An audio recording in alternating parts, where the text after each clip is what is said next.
하나님 말씀 느헤미야 7장 5절부터 60절 말씀입니다. 구약 성경 735페이지 느헤미야 7장 5절부터 60절 말씀입니다. 제가 봉독하고 마지막 절 합독하겠습니다. 내 하나님이 내 마음을 감동하사 귀족들과 민장들과 백성을 모아 그 계보대로 등록하게 하심으로 내가 처음으로 돌아온 자의 계보를 얻었는데 거기에 기록된 것을 보면 옛적의 바벨론 왕 느부갓네살에게 사로잡혀 갔던 자들 중에서 노임을 받고 예루살렘과 유다에 돌아와 각각 자기들의 성읍에 이른 자들 곧 스룹바벨과 예수아와 느헤미야와 아사랴와 라하메와 나하마니와 모르드게와 빌산과 미스베렉과 비그웨와 누훔과 바하나와 함께 나온 이스라엘 백성의 명수가 이러하니라.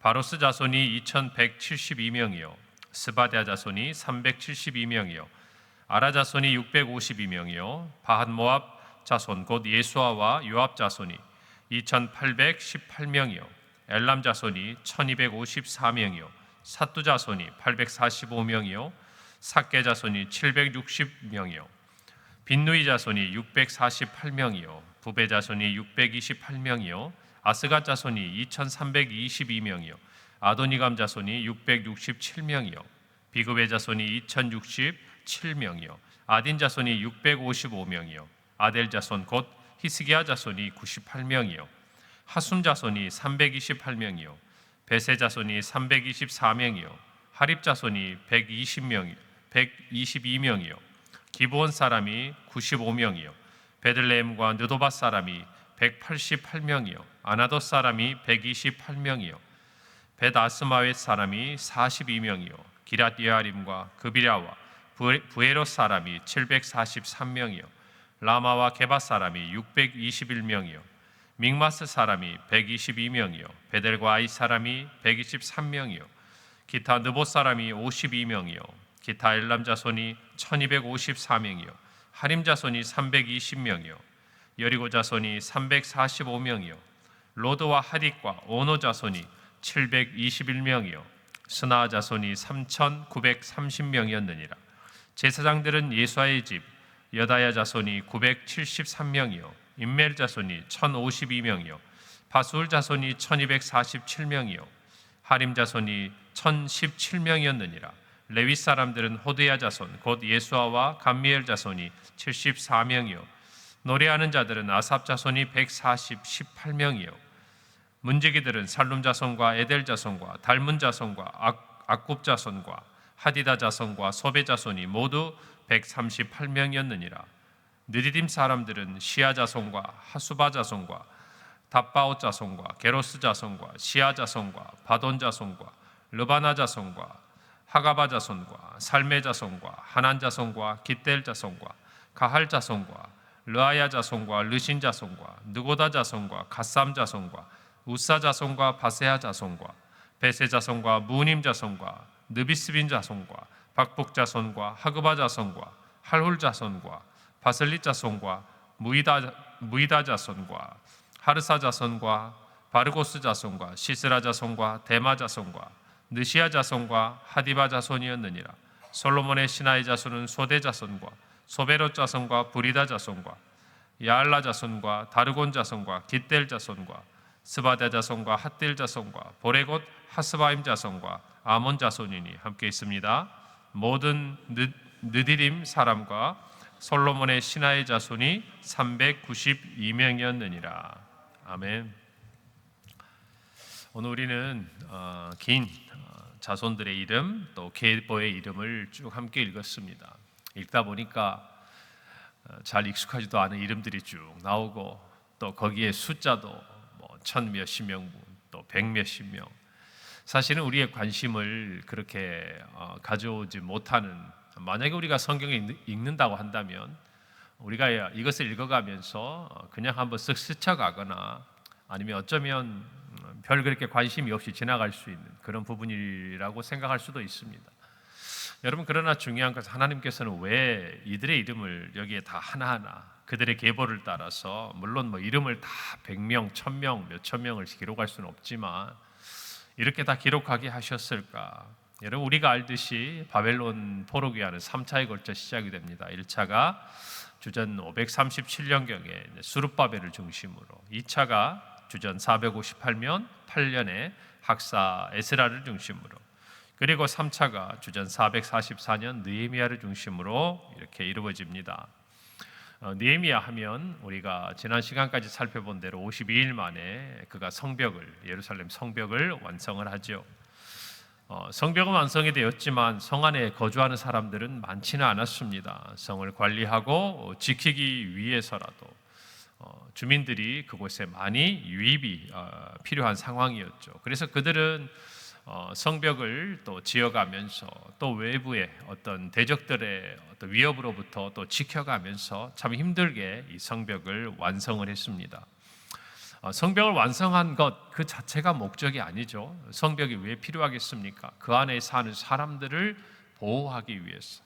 예루살렘 성전은 왜 필요합니까? 특별히 성벽은 왜 필요합니까? 그 안에 있는 성전과 또 하나님이 바벨론 70년에 이 모든 포로의 시간들을 마치고 돌아오게 하겠다는 그 약속의 말씀의 성취를 위해서 하나님께서 느헤미야를 통해 또 유다 백성들을 통해 하신 일이었습니다.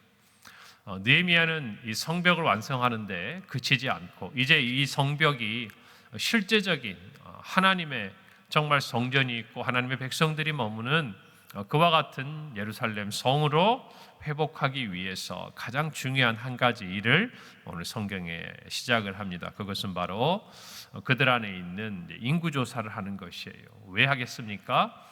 그로 말미암아 그 계대의 사람들이 모여서 이 예루살렘 성을 회복하기 위해서였죠. 오늘 5절에 보니까 내 하나님이 내 마음을 감동하사 귀족들과 민장들과 백성을 모아 그 계보대로 등록하게 하심으로 내가 처음으로 돌아온 자의 계보를 얻었는데 거기에 기록된 것을 보면 하면서 쭉 기록하고 있어요. 6절부터 38절의 명단은 우리가 2차 귀환했던 에스라 2장의 1차 귀환 명단과 비슷합니다. 에스라는 왜 이걸 기록했을까? 우리가 미루어 짐작해 볼 수 있죠.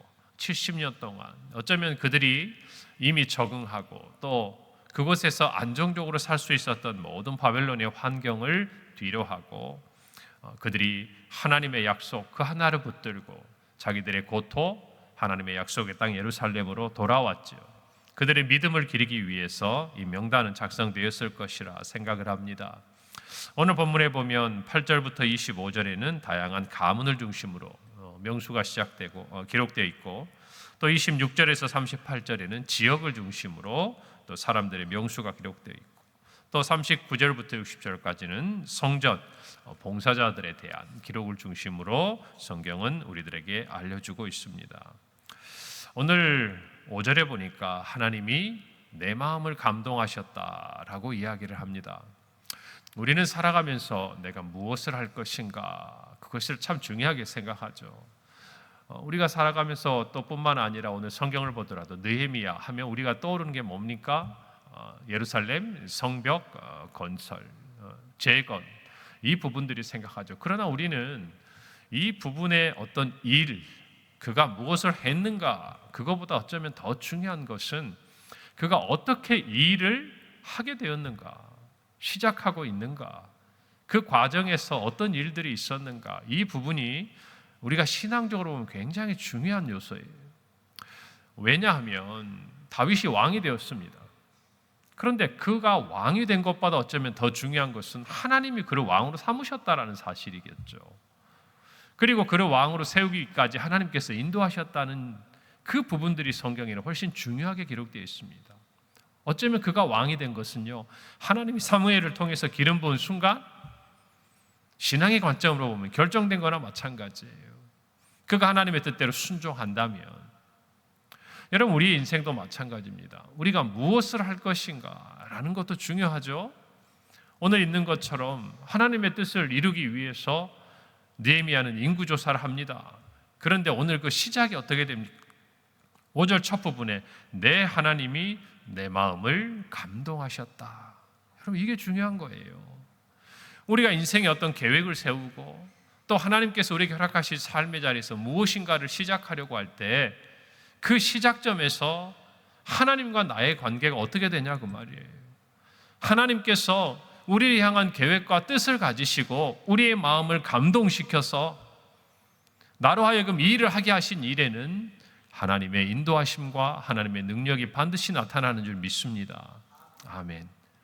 그 감동하심을 따라 시작하고 그 감동하심대로 인도함을 받는다면 하나님은 반드시 그 일을 우리를 통해 이루시고 그에 합당한 열매를 맺게 하신다는 것이에요.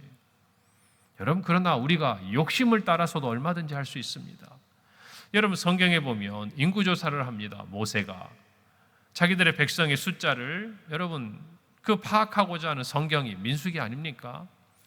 여러분, 그런데 우리는 그 인구조사의 결과로 인해서 아주 좋지 않은 결과를 맺은 한 사람을 또 기억합니다. 다윗이에요. 공교롭죠. 여러분, 그런데 역대상 21장 1절에 보면 이렇게 기록되어 있어요. 사탄이 일어나 이스라엘을 대적하고 다윗을 충동하여 이스라엘을 계수하게 하였다 그랬어요. 똑같은 인구조사예요. 똑같은 인구조사인데 여러분, 오늘 단적으로 그냥 느헤미야와 다윗을 비교해 보면 느헤미야는 하나님께서 자신의 마음을 감동하셔서 모든 인구를 파악하게 하고 그로 말미암아 첫 번째 들어온 자들의 계보, 정말 바벨론의 모든 것들을 뒤로하고 처음 그 길을 따라왔던 그 사람들의 계보를 얻게 되었다라고 기록하고 있습니다. 여러분, 그런데 다윗은 어떻습니까? 사탄이 일어났어요. 이스라엘을 대적하고 다윗을 충동했습니다. 여러분, 그 결과가 무엇입니까? 하나님의 진노하심이 임했던 것을 우리는 성경을 통해 기억하고 있어요. 여러분, 인구조사를 하는 것이 중요한 게 아니라는 것입니다. 우리 인생에 무엇인가를 이루는 것, 여러분, 그것보다 정말 중요한 것은 이 일이 누구로부터 비롯되었냐 하는 것이에요. 하나님께서 하나님의 일을 위해서, 하나님의 나라를 위해서 나의 인생 가운데 꿈을 주시고 비전을 주시고 어떤 일에 대한 분명한 통찰력을 주셔서 그 일을 믿음으로 감당하게 하시느냐, 그것은 하나님의 열매를 우리에게 약속하시는 겁니다. 여러분, 그러나 내 욕심에 이끌려서 내 나라가 얼마나 부강한지, 내가 얼마나 힘을 가지고 있는지, 내가 얼마나 이 일에 있어서 능력이 있는지를 나타내고자 사탄에게 충동을 받고 내 욕심에 이끌려서 어떤 일을 했을 때, 여러분, 똑같은 인구조사인데 결과가 너무 다르지 않습니까? 너무 다르지 않아요? 저와 여러분이 분명히 깨달아야 합니다.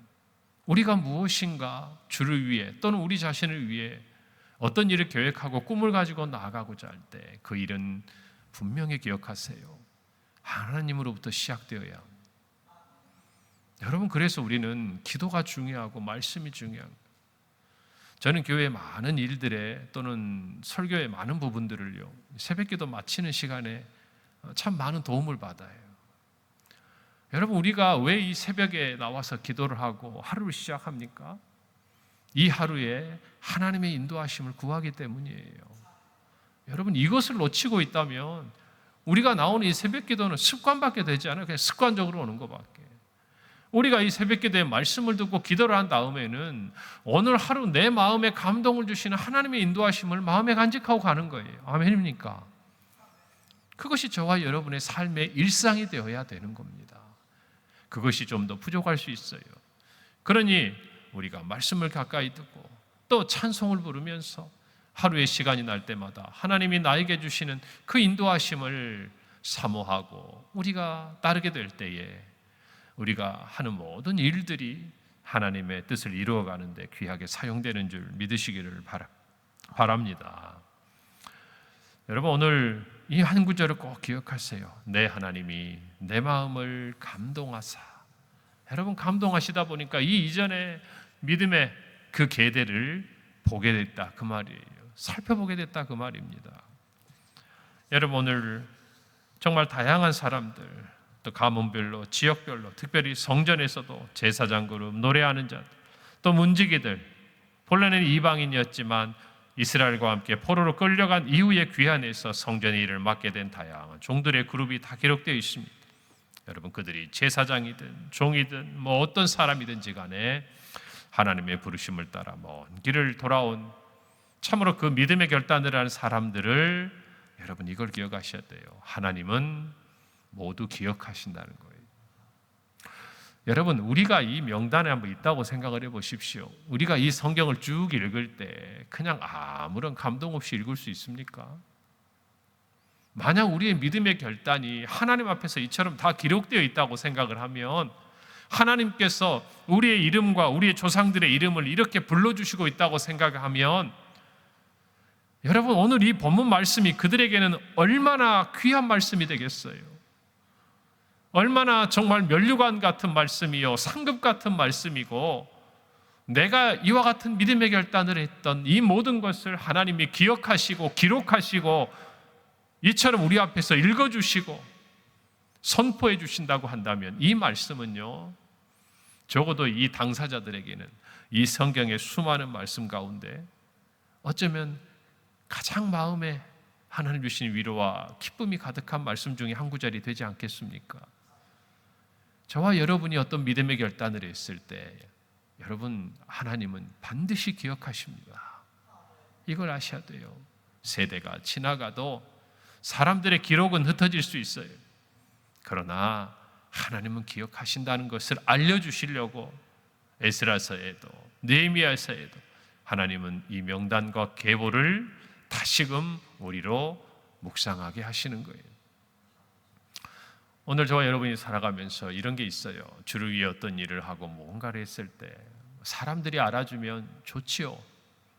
좋은 겁니다. 내가 주를 위해, 교회를 위해 충성을 했는데 사람들이 수고하셨어요, 너무 애쓰셨어요, 감사한 일이고 위로가 되고 좋은 일입니다.